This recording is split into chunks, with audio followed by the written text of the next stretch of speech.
जी, recording मैंने start कर दी है। अच्छा, इसमें इस तरह है कि हमने बेसिकली अभी हम इंट्रोडक्शन पे ही चल रहे हैं। कुछ चीज़ें हमने इंट्रोडक्शन के हवाले से उस दिन डिस्कस की हैं। तो आज हमने स्टार्ट करना है आर्डिनेस को। मैंने आपको कहा था। चलिए, तमीना का मसला है वॉइस का, आप बाकी लोगों का भी किसी का मसला है या अभी सही आ रही है? सर आवाज ठीक आ रही है, लाउड एंड क्लियर है बिल्कुल। तो इसका मतलब है बेटा कोई आपका अपना मसला है, आप उसको देख लें। अच्छा जी, तो मैं आज कह रहा था कि थोड़ा सा इंट्रोडक्शन का पार्ट उस दिन हमने पढ़ा था, तो आज मैंने आपको कहा था कि हम आर्डिनेंस को स्टार्ट करेंगे। तो आज उसी तरतीब से हम इंशाल्लाह ताला आर्डिनेंस को स्टार्ट करेंगे। तो ये आपको नजर आ गया, स्क्रीन क्लियर है आपको? जी क्लियर है सर।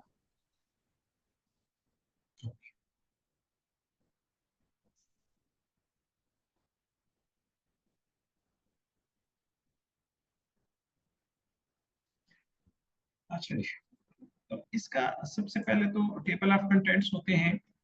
आपको पता है किसी भी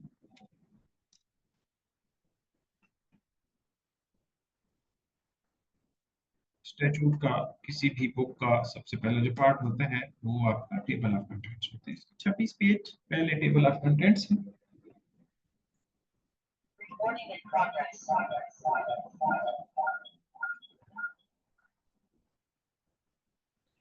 अच्छा,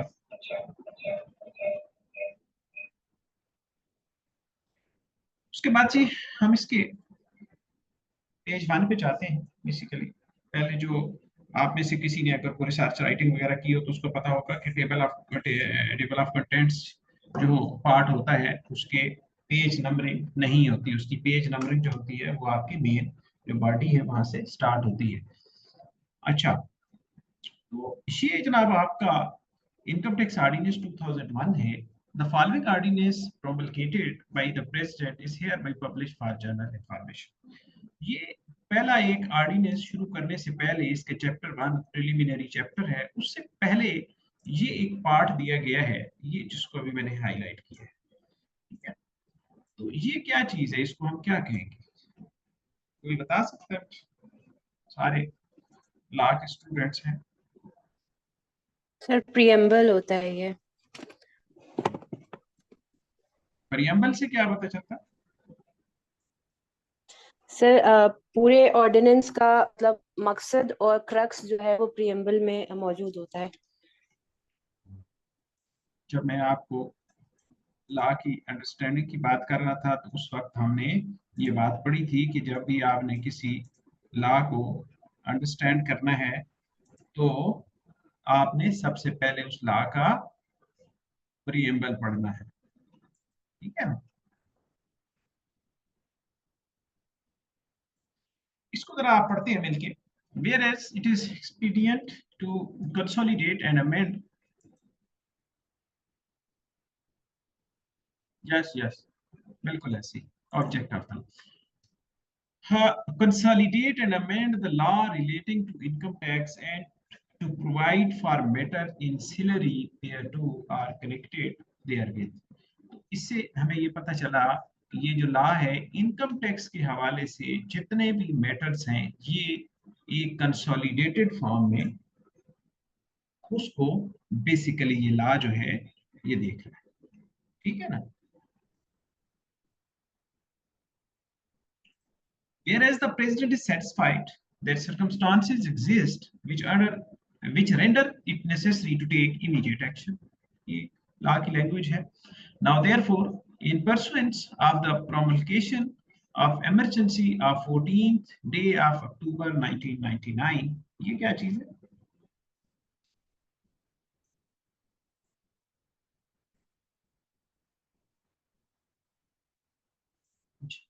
ये 14 अक्टूबर 1999 को मुशर्रफ साहब की जो है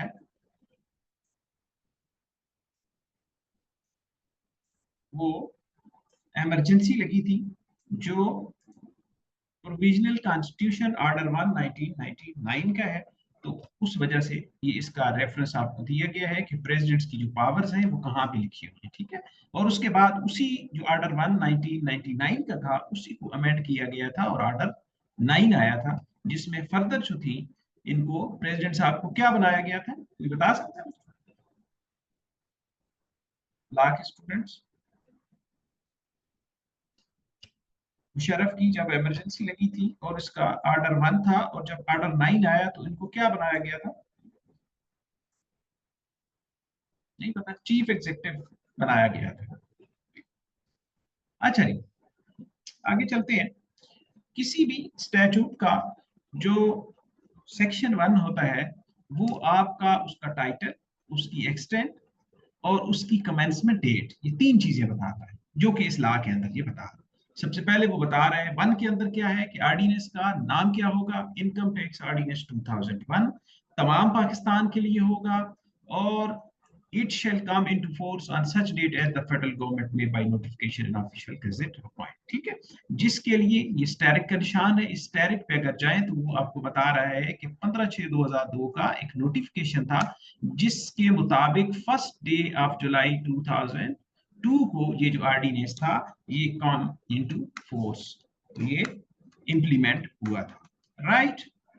उसके बाद मैंने जैसे कि उस दिन आपको अर्ज किया था कि सेक्शन जो 2 होता है वो 99% जो लॉज हैं, जो स्टैट्यूट्स हैं, उनका डेफिनेशंस के हवाले से होता है। हमने इसके अंदर तो कोई, मेरा ख्याल है कोई 75 डेफिनेशंस हैं, मैंने सारी नहीं पढ़ानी, वरना हमने एक पढ़ना है उनको, बस इनको जरा गो थ्रू करना है, और इसके अंदर जो मेन डेफिनेशंस हैं उनको जरा मैं जो समझने से जिनका ताल्लुक है तो वो जो है वो मैं सिर्फ आपके सामने थोड़ा सा उसको एक्सप्लेन करूंगा। कुछ ऐसी चीजें हैं जो शायद आप में से कोई अगर जैसे ये एक्यूमुलेटेड प्रॉफिट जो है, ये डेफिनेशन जो है ये सेक्शन 2 सब सेक्शन इसका 1 है जिसके अंदर इसको डिफाइन किया गया है, ठीक है। एक्यूमुलेटेड प्रॉफिट, अगर आप में से कोई अकाउंटिंग बैकग्राउंड का स्टूडेंट है तो उसको ये पता होगा कि एक्यूमुलेटेड प्रॉफिट क्या होता है। जो नॉन फाइनेंस और नॉन अकाउंटिंग बैकग्राउंड के लोग हैं उनको इस बात का पता नहीं होगा।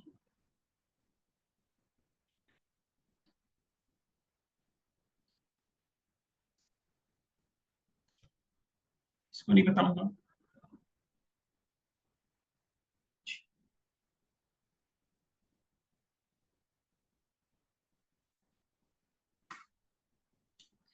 सेक्शन ये जो इंसर्ट किया गया है ना, जिसको अभी मैंने हाईलाइट किया है 1A जो है, ये बेसिकली जो है ना एक्टिव टैक्स पेयर लिस्ट है।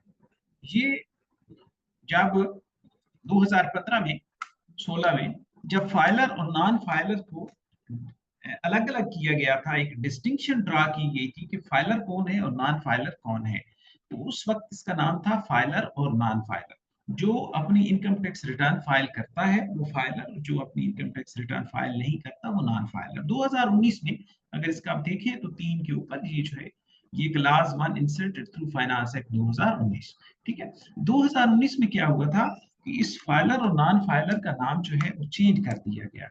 वो लोग जो इनकम टैक्स रिटर्न फाइल करते हैं, ठीक है, वो जो है एक्टिव टैक्स पेयर लिस्ट में इंक्लूड होते हैं, और जो लोग फाइल नहीं करते वो जो है एक्टिव टैक्स पेयर लिस्ट में नहीं होते। तो जो लोग एक्टिव टैक्स पेयर में इंक्लूड होते हैं वो अवेलेबल ऑन, उसके लिए लफ्ज होता है कि available on active tax payer list, और not available on active tax payer list filer और नॉन फाइलर के लिए, ठीक है जी। उसके बाद ये अमलगमेशन, ये चीजें हैं, ये अभी आपको इनकी समझ नहीं आएगी। अच्छा, खैर जब ट्राइब्यूनल की बात है, ये जब हम लिटिगेशन में पढ़ेंगे तो फिर उस वक्त कमिश्नर अपील, अपीलेट ट्राइब्यूनल और हाई कोर्ट और ये चीजें हम डिस्कस करेंगे। अच्छा, ये यहाँ पे ना कुछ डेफिनेशंस हैं जो लिखी हुई हैं कि approved gratuity fund, approved annuity plan, approved income payment plan, approved pension fund वगैरह वगैरह, इस तरह की बातें लिखी हुई हैं। ये बेसिकली एक डिस्टिंक्शन ड्रा की गई है कि अगर आप की कंट्रीब्यूशन जो है एक रिकग्नाइज्ड इदारे में है तो उसकी ट्रीटमेंट डिफरेंट है, और अगर आपने कंट्रीब्यूट किया है इन जो ऐसा इदारा which is not recognised, which is unrecognised, तो आपकी ट्रीटमेंट डिफरेंट है, ठीक है। ये जब हम आगे जाएंगे तो इंशाल्लाह इसमें हम पढ़ेंगे कि वो कोई फंड है इस तरह यहाँ पे जिक्र किया गया है, या वो कोई जो है ना खैराती इदारा है। ठीक है, अगर अप्रूव्ड लिस्ट में आता है तो वो उसकी ट्रीटमेंट डिफरेंट है, और अगर अप्रूव्ड लिस्ट में नहीं है तो उसकी डिफरेंट। इंशाल्लाह उसको आगे जाके देखेंगे। अच्छा जी, उसके बाद जी ये सुपर एनुएशन फंड, जब आप 60 साल पे रिटायर होते हैं तो उसके लिए एक फंड होता है, तो इसकी जो है उन्होंने डेफिनेशन दी है। अच्छा, उसके बाद जनाब सेक्शन 2 सब सेक्शन 5 जो है ना वो कह रहा है असेसमेंट। असेसमेंट से क्या मुराद होती है, कोई बता सकता है मुझे? तो उसी आपकी पार्टिसिपेशन साथ साथ रहे तो ज्यादा बेहतर है। असेसमेंट के बारे में कोई जानता है?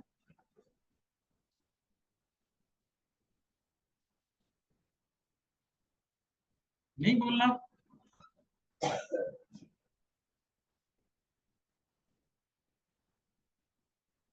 जी। सर जिस ईयर में टैक्स पे करना होता है उसी को आई थिंक असेसमेंट कहा जाता होगा।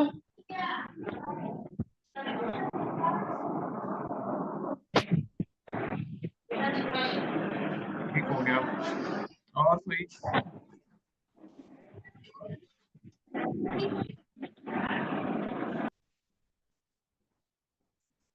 जी, और कोई असेसमेंट किसको कहते हैं? Sir as per my understanding from the definition, जो किसी भी इदारे की सालाना असेसमेंट होती होगी, मतलब सालाना उसको डिटरमिन किया जाता है क्या क्या इनकी एक्टिविटीज हुई हैं और उसके बाद कितना इनके ऊपर टैक्स लागू होना चाहिए।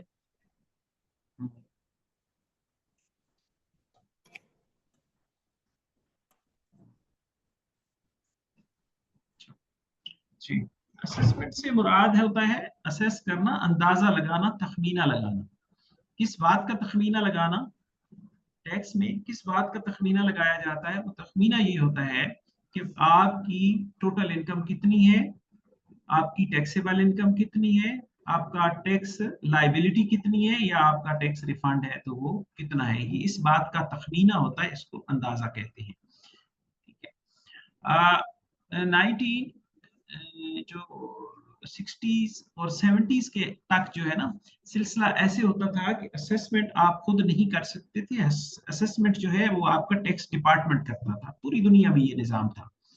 ठीक है, तो आप ऐसा करते थे कि आप अपने डॉक्यूमेंट टैक्स डिपार्टमेंट में लेके जाते थे कि मैंने पूरे साल में ये मेरी चीजें हैं, ठीक है, ये मैंने अर्न किया है, इतनी मेरी इनकम है, ये मेरी एग्जेम्प्ट इनकम है, ये मेरे एक्सपेंसेस हैं, इस तरह की सारी डिटेल लेके जाता था। और टैक्स अथॉरिटीज जो है वो उसकी असेसमेंट करते थे कि आपकी टोटल इनकम इतनी बनती है, टैक्सेबल इनकम इतनी बनती है, आपकी टैक्स लाइबिलिटी है, ये टैक्स रिफंड है, वो ये है। इस बात का तखमीना वो खुद लगाते।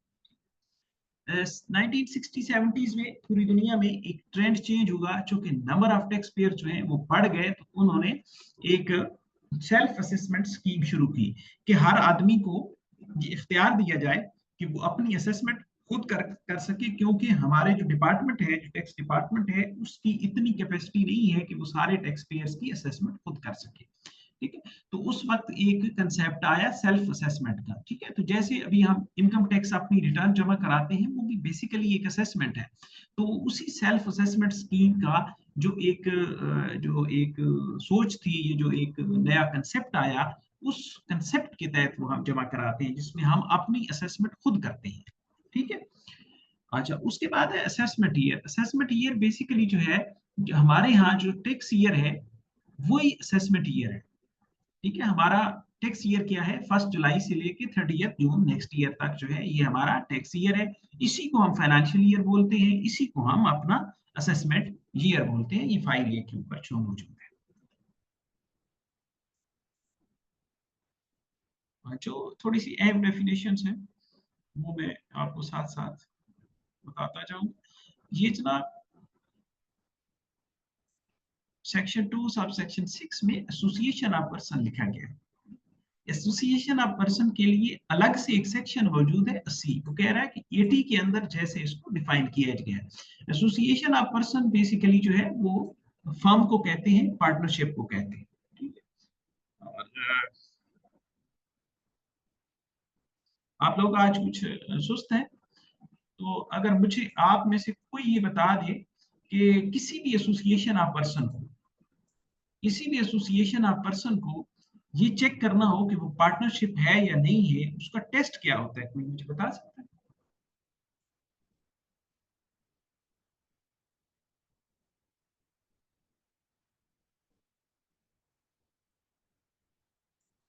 ठीक है, एनीवन?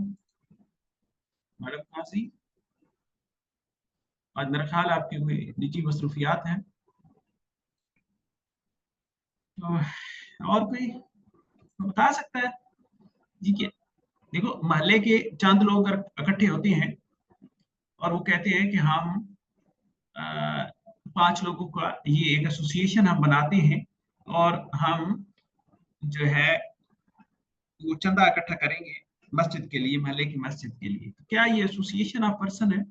क्या इसको हम पार्टनरशिप कह सकते हैं?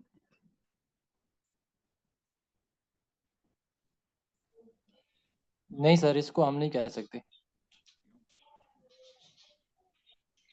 ठीक है,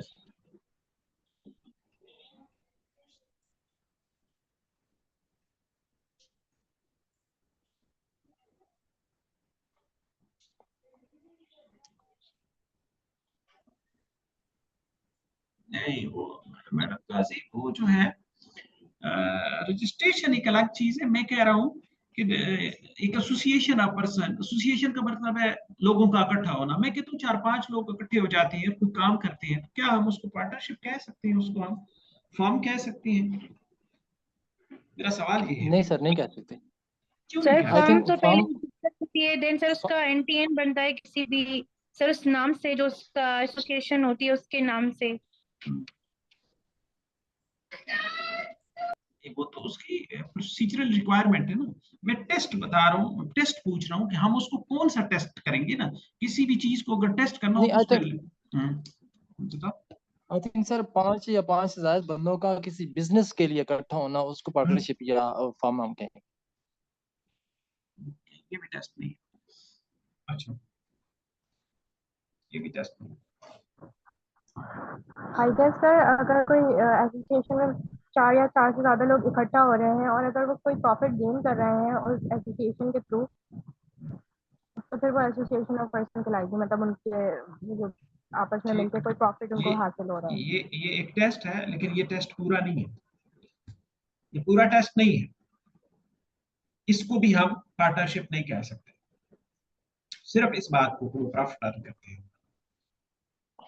अच्छा, इसमें सुन ले, 2 से ज्यादा लोगों का, 2 से ज्यादा लोगों का एसोसिएट होना, इकट्ठे होना, किस काम के लिए? बिजनेस करने के लिए, जिसमें वो पार्टनर होते हैं, जिसमें वो पार्टनर होते हैं, या तो कैश में कंट्रीब्यूट करते हैं, या काइंड में करते हैं, या काम में करते हैं।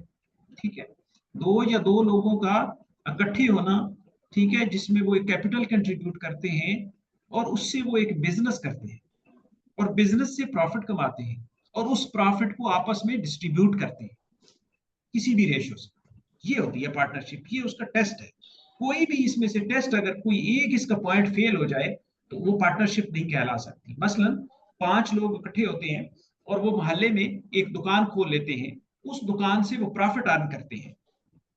ठीक है, तो ये, इसको हम पार्टनरशिप नहीं कहेंगे, क्योंकि हमने देखना है कि उस पार्टनर, वो जो प्रॉफिट है उसकी डिस्पोजल क्या है। अगर वो प्रॉफिट जो है वो दे देते हैं मस्जिद को, वो दे देते हैं मदरसे को, वो दे देते हैं स्कूल को, वो दे देते हैं लोगों की वेलफेयर के लिए, इट मीन्स कि उन्होंने वो प्रॉफिट आपस में डिस्ट्रीब्यूट नहीं किया। अगर उन्होंने वो प्रॉफिट अपने दरमियान डिस्ट्रीब्यूट नहीं किया तो उसको हम पार्टनरशिप नहीं कहेंगे, उसको हम वेलफेयर इंस्टीट्यूशन कह सकते हैं, उसको चैरिटेबल इंस्टीट्यूशन कह सकते हैं, उसको पार्टनरशिप नहीं कह सकते। ये बेसिकली एसोसिएशन ऑफ पर्सन का टेस्ट है जो है। समझ गए? सर काइंडली रिपीट कर दें। एक्सक्यूज मी सर, हाँ, सर इसका जो एसेंशियल कंपोनेंट है वो ये है कि वो आपस में डिस्ट्रीब्यूट करें प्रॉफिट को। ये एसेंशियल एग्रीमेंट है, पार्टनरशिप एक्ट 1932। अगर आप पढ़ें तो ये उसकी जो पार्टनरशिप की डेफिनेशन है, उस डेफिनेशन जो है अगर उसको आप पढ़ें तो ये सारी बातें, ये सारा टेस्ट वहां पे मौजूद है। अगर आपने पार्टनरशिप एक्ट 1932 पढ़ा है।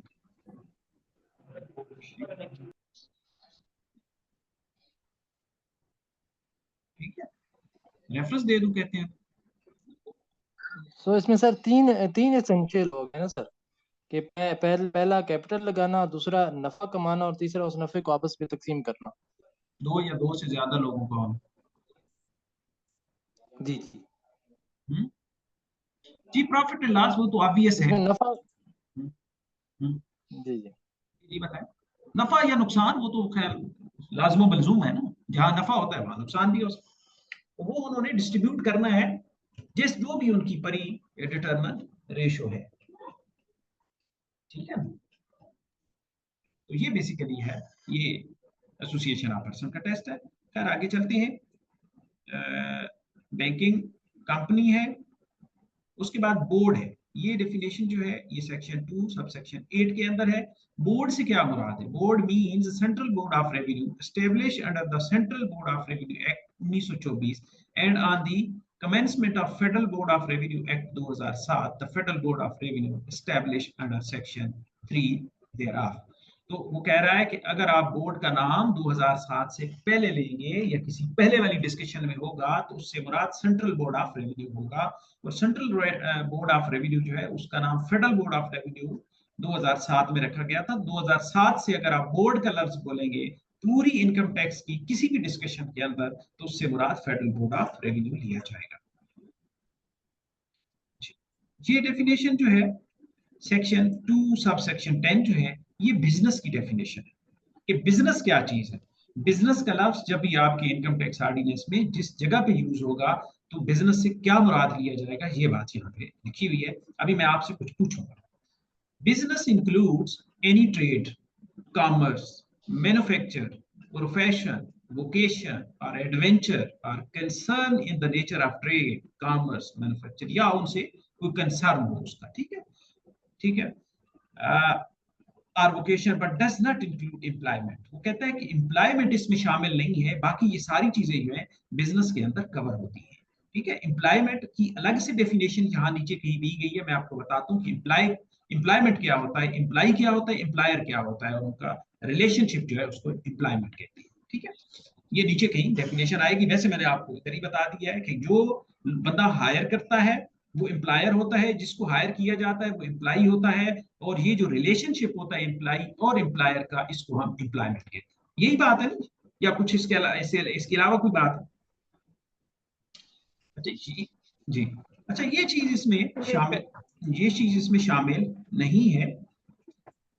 तो बाकी जनाब इसमें जो शामिल है वो है ट्रेड। कोई मुझे बता सकता है ट्रेड क्या होता है?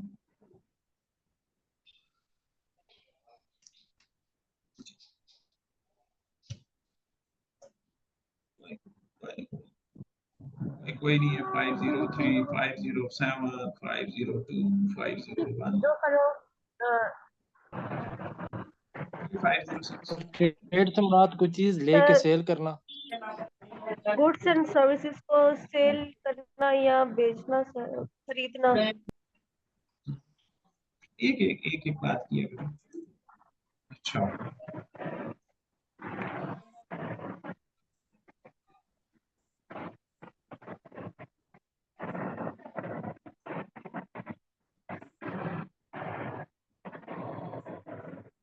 सर आई थिंक ट्रेड से मुराद है गुड्स और सर्विसेज को सेल करना या परचेज करना।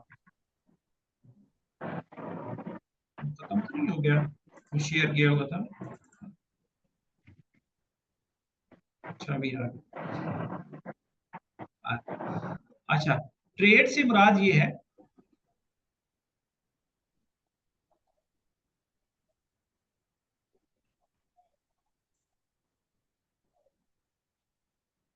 कि शो हो रहा है ना, ट्रेड से मुराद ये है कि एक चीज को एक जगह से परचेज करना और दूसरी जगह पे सेल कर देना, या सेम जगह से परचेज करके उसको सेल कर देना विदाउट एनी चेंजिंग। जिस हालत में परचेज करना उसी हालत में उसको सेल कर देना, दिस इज कॉल्ड ट्रेडिंग। अच्छा, उसके बाद है कॉमर्स। कॉमर्स से क्या मुराद है?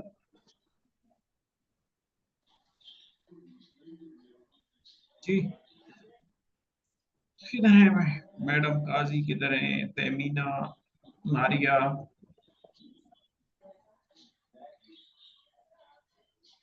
चार, किरण।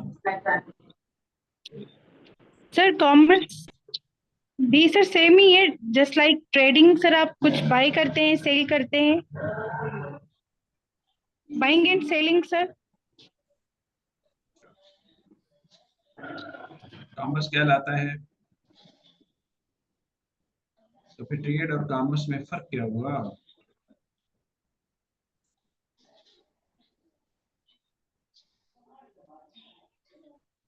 तो फर्क तो होना चाहिए ना, कि नहीं होना चाहिए?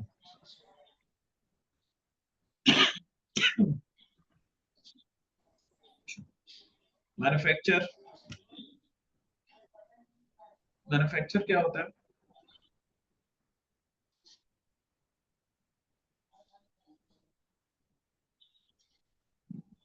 Production of things sir. Manufacture sir production of things. Production करने को सर कॉमर्स, जी कॉमर्स में सर मैन्युफैक्चर से स्टार्ट होता है। आप मैन्युफैक्चर भी करते हैं और फिर उसको आगे लास्ट कस्टमर तक, मतलब अल्टीमेट कस्टमर तक पहुंचाने तक ना, उसको कॉमर्स में कहा जाता है। जबकि ट्रेड में ऐसा नहीं है, उसमें आप चीज़ों की जस्ट एक जगह से उठाई और दूसरी जगह आपने ट्रांसफर कर दी आपने मेरे से कस्टमर तक। आपने साहर मेरे से बिजनेस लॉ पढ़ा है या टैक्सेशन पढ़ी है?